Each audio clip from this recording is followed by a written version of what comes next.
Hello, everybody. It's Larry, and I've been gone a week. I went to France, visited Paris and around, doing some genealogical research.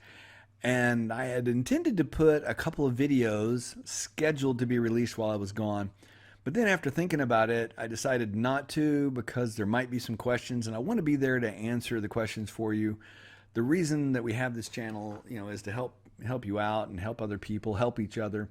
And with that, I just felt that putting it out there and not being able to, handle the questions that might come up was probably irresponsible. So I didn't put one out, and I'm glad I didn't, because one of them that I was going to put out was how to customize your homepage. So we're in Firefox, and you can see right here where it says customize your homepage.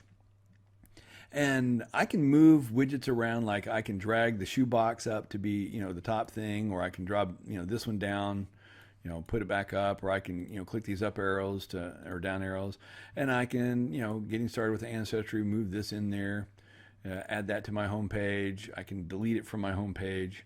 And then when I'm done, I can exit it. And I was going to make a complete video on how to do this, but thank goodness I didn't. And the reason is, as I said, this is in Firefox, and this is the home page. This is the exact same home page in Chrome. And if you look, there is no customize your homepage. And you see that we've got this 3-column format, and over on Firefox, we've got, really a 2-column format. Now, the left column's a little wider. And notice up at the top, I made my page where, if I go to the home page, it's right there for the search. So I can just get right down to any searches that I want to do. And now, if I look at it in Chrome, when I first come to that page, the search is still there, so I can still use it, but I've got this big, huge amount taken up to go to my tree or go see my DNA matches. Okay, that's okay. I've got one click here rather than clicking on DNA and then clicking on matches. So I've got one click here, so that's good. That's a lot of real estate just to get to that, but it is what it is. But additionally, there's no customize my homepage. We do have this big area, create a free online memorial page. And then I used to remember both of these go to weremember.com. So if I click on this, it takes me, this isn't ancestry.com. This says weremember.com by Ancestry. And it doesn't warn you that you're leaving Ancestry because, it's them. But see here, I've got to sign in. This is a different site with a different username and login to set up, these We Remember informations. And that's on Chrome.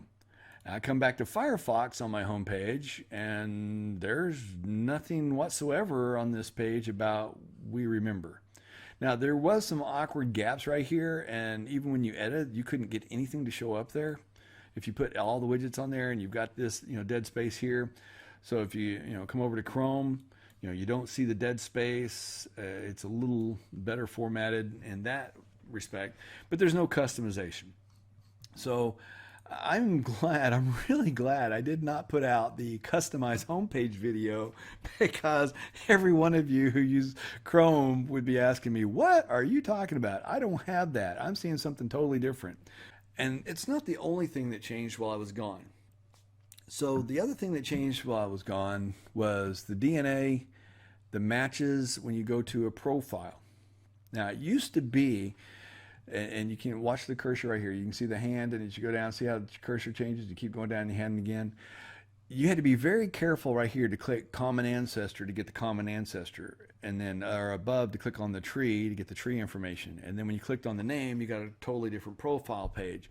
Well, now all three of those take you to the same place. So this is separated now. You have ethnicity and shared matches. They've used this bar. And it doesn't say beta anymore, so I think this is going to be our final version, for the fact that it doesn't say beta, and also because it's got this little bar here that's got the 3 separate areas, which seems to be kind of a trademark for Ancestry. And you can see common ancestors is here, the tree is here, and if I go back and I click on the tree instead, click on the tree, brings me to the same place. If I'm very careful and I go down to click on common ancestor, cursor changes, click on common ancestor, same place, because there's the common ancestor, there's the tree. If I click on the person, this is, the person's profile page. So all of that, is changed. And I like that better because it was very confusing to me at first, and that's why I made the video on it, that you had to be real careful. See how the cursor looks like a pointer? You go up, it's a hand. Cursor down, it looks like a hand. Okay. Yeah, it used to have to be real careful. And there's still 3 separate links, but instead of going to 3 separate places, they now all 3 go to the same place. I like that. I do like that. It's less confusing, more user-friendly, and that's always better. I also really, really like the squish tree here. I can see the entire tree just in one glance. I really like that because when I'm doing research on trees, that's what I want to see. I want to see the tree. And typically when I'm looking at someone else's tree, I have initially gone and taken the DNA and matched out different lineages, color coding them out, and I have one specific line that I'm looking at, and then I'm looking for similarities. And before, it might have, as many as 7 generations there, and I would have to scroll all the way up and down this big, long page to see the entire tree. And often I wouldn't, it's like, oh, I think I saw that name up here, and I would scroll up and down. It was very hard. So seeing the tree squish like this, that is going to increase productivity in that quite a bit. And also we're talking about to the second great grandparent level, which means your third cousin and closer matches, they're good. Now, if I was going to make a recommendation to Ancestry, and I'm going to, if anybody from Ancestry is listening, this color coding and add note, like it, this all looks nice and clean. You see it goes down below that. I would like to see you move that right up here and take this space right here, move this bar up slightly, and take this information that you've got right here, take this one, put it here, take this one, put it over here, and this verbiage, put it here. And you would probably lose about that much, okay? And then you could take this entire tree and move it left. You could give me the full names and give me 1, maybe 2 more generations. And, you look here, distance here and the distance between here and here, you can give me these 2 generations. Because having to click on every one of these in order to figure out the next generation, that's not practical. But the bigger frustration is, here's my mother, Linda Margaret Perry. Come on, give me your full name, please. A father, Perry. Why don't I have the full name? And when you refresh the page, sometimes depending on how you have your page size, one time it had Perry M, and that's in Chrome. So let's look at it over there for a minute. Let's go over to the same area. We're gonna go to my DNA matches, and we're gonna click on the Linda Perryman and bring it over here. So I got Linda Margaret Perry. See right here, Robert Walter Perryman. Let's go back to Firefox. Robert Walter Perry, not Perry M. Here I get another extra letter. So Chrome, the font, they're using a slightly different font, which gives me 1 extra character to see. So just to make it known, I think you're better off using Chrome at this point to look at these in order to see the names, because 1 letter might be more recognizable to you. I tended to use Firefox up until this point, so I don't know, I may have to start switching to Chrome when I do my stuff. The other thing that I would say, like putting that all up here, being able to see that, I'd get the full name of Perryman. All the other names I get full. I understand Bouchelon, Martha Annette Bouchelon is long, or over here, Boo, that's all you can put because it's 2 there. But right here, Margaret, Susanna, I got nothing for a last name, nothing whatsoever. Now in Chrome, I at least, Martha, Susanna, I get the first letter. And that's why I say, you're going to get 1 additional letter in every person's name when you're over in Chrome versus on Firefox. And, Margaret, Susanna, F. Well, it's Foster. But over here, I got Margaret, Susanna, and I have no letter F. And so that's a little frustrating. And again, you could shrink this, you got some space in here. You could make this a little more efficient on space, make this a little smaller, put them both right here, change your verbiage a little bit right here, move this up, center it a little more, give me a lot more information in the same area, and make it a whole lot more user friendly. Now, that being said, Ancestry, kudos for what you've done. Because when I come here, the common ancestors is a huge thing. I want to know when I click on this person, who's in common, so I can immediately look for that part of the tree. That's good. I love seeing that. In fact, I would love seeing it right here too, because it's the most important thing on there is how you're related to that person. If, however, you don't have the common ancestor, which sometimes you don't, then I want to see the whole tree. I want to see more tree. The more tree you can give me at one time, the better off it is. And with this, I get to see, that person, and I get to see 4 generations out from that person instead of 7 or 5 or 6 or whatever there would be. That, I like it because it's squished and I get to see it all at once. So I would rather see it squished with this amount than, unsquished with more. I think this is going to be faster because most people you're trying to find are going to be third cousin, distance or closer. But a lot of people, as I've learned in doing this, especially those from the UK and around, they're looking, all of them third, fourth cousins, trying to make those matches. And they're still looking through those trees like I am. And so giving those people, maybe this is something you change, specifically in the, UK and in Canada, New Zealand, those markets, at least try and give that to them because, typically they're starting with matches at 100 and under a lot of times. Now, a lot of times they get closer, but again, the DNA testing isn't nearly as prevalent and mainstream there as it has been here for a while. So, the other things that were nice, and this made me laugh. Yes, Ancestry. Most people that are doing genealogical research are older. Most of us are reading glass age, but we're not this blind. And so when I look at this, it says direct ancestor surnames that appear in both your tree and Linda Perriman's tree up to 5 generations. Okay, so there's as many words right here as surnames listed. And this takes up one sentence. This takes up half a page or more. These letters are huge, and it's double spaced between them. Not even just spaced, it's double spaced. And in the case of this with Bouchelon, where the word people ran to the next line, it's made that whole row tripled between that one and the one before. That's huge. And just had to chuckle. Just, Ancestry, this doesn't really help because in order to read all of this, I've got my reading glasses on, so I'm not taking them off for this. It just makes it really big. Anyway, I just had to laugh. It's like, I know where you were going with it. I do appreciate it, the thought, but you could make that smaller and I'd be fine with it. Now, this is really nice. The ancestor birth locations. Now, remember your DNA tree and your ancestry tree.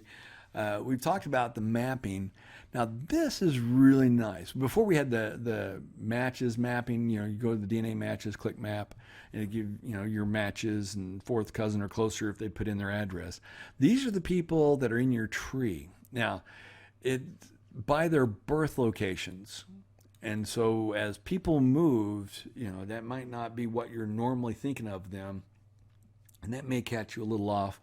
The other part is right here. It says both trees, Linda Perriman's tree and my tree. And so when I look at, some of these people, here's Mary Pickens and Peter Allgood. So this is in my tree from Virginia, and that's on my dad's side. And that's why it didn't show in my mom's. But my mom's tree is obviously my tree. And therefore, Peter Patrick Allgood is my, ancestor. But it doesn't show in my list up here because it goes back 5 generations. And so this would be my 6th generation. And it's my mother's 5th generation. And we can see this more evident right here. Here's the same person, same tree, for both people. As you get, you drill down to the map, Zoom in quite a bit here. Lucinda Lawrence, same person, same tree. William McCarter, same person, same tree. So this is really deceiving that it says 2.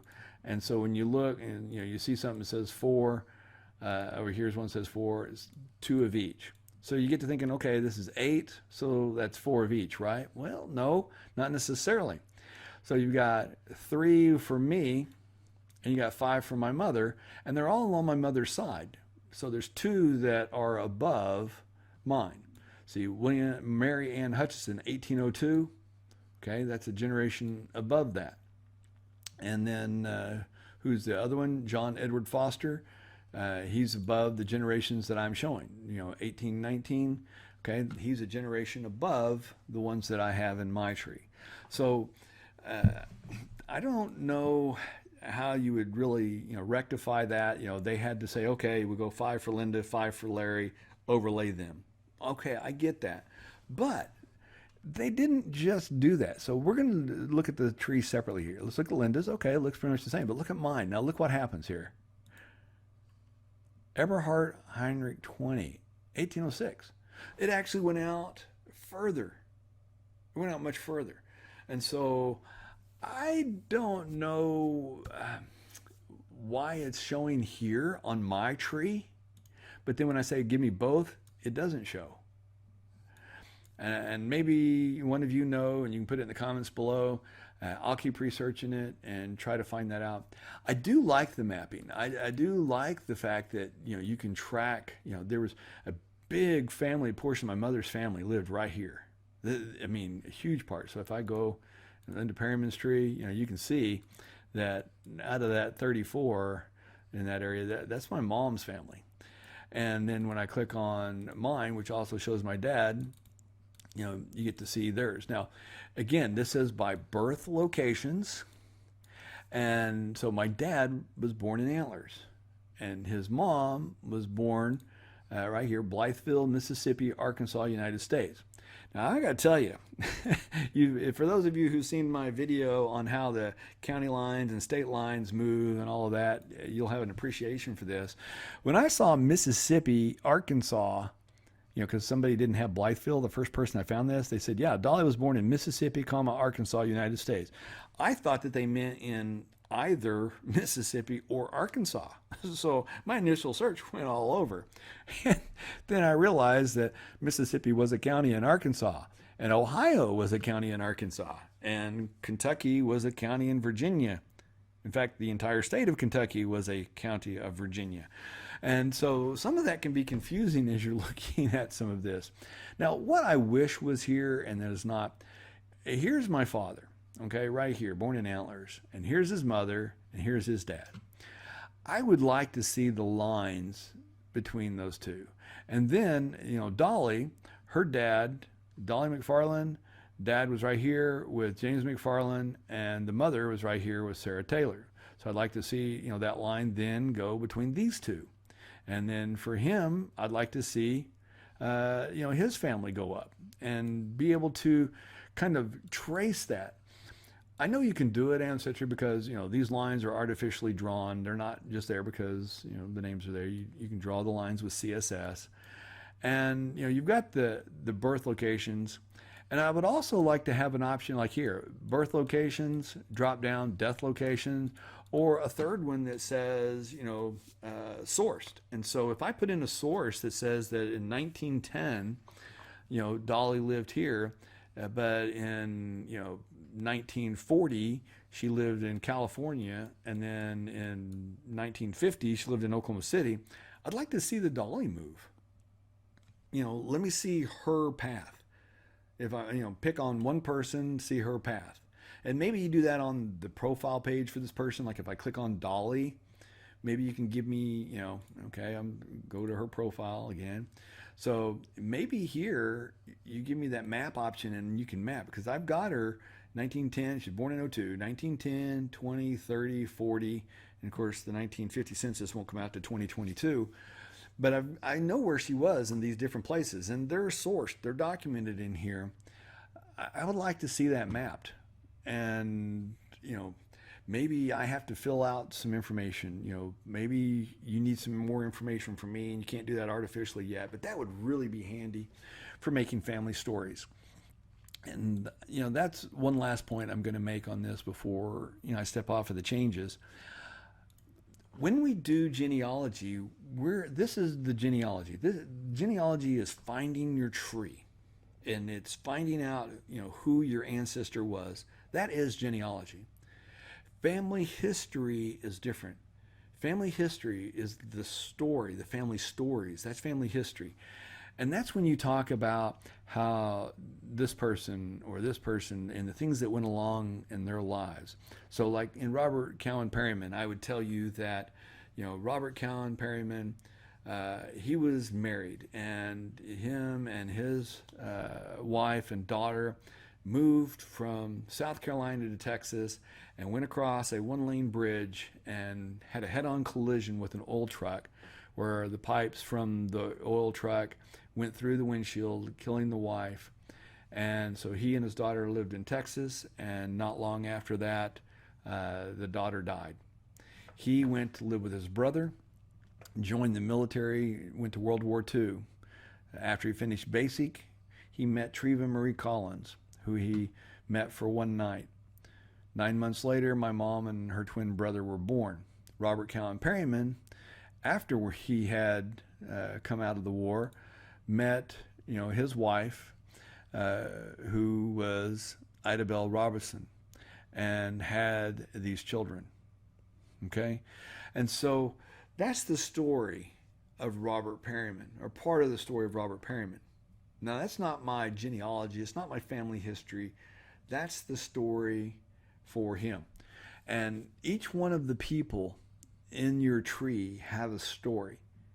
And that's your family story. And it's the story for that person, the story for their family. Maybe it's the family living in South Carolina, or maybe it's the ones that moved through Missouri and then, befell, tough times and moved. They were so poor that one of the relatives actually, it was sad, but we come here to Linda again. One of them actually sold her daughter for a bushel of apples. And of course, the family history, the stories tell me that, she was mean as could be, and, all the kids were afraid of her, and for good reason. She'd sell them for food. She didn't care. And, people didn't like to go over there because she was mean to them, all the kids. She wouldn't feed the kids. The other adults when they came to visit, and the family went to visit at her place, the kids weren't allowed inside. They had to sleep outside, and they would bring food to the kids. They were just a burden, an extra to her. That seems like a pretty hard attitude towards life, but that's her story. That's who she was. That's her. And so we have these stories in our family, each one of the people in our tree, and it doesn't matter how far back you go, or which line you pick. All of them, every one of these people have stories. And it's important to, document them, not just into our tree, but to gather as much of the stories as you can, because they do get lost to history. The internet age is allowing us to digitize more, but if we don't grab some of it now in our generation, some of that's just not going to get found. And there you have it. Hope you liked the video. If you did, give it a thumbs up. And if you haven't already, click subscribe. If you want, click the bell notification. You'll be the first to know about when a new video comes out. And as always, I just want to tell everybody thank you for watching the videos, and you guys have a wonderful day.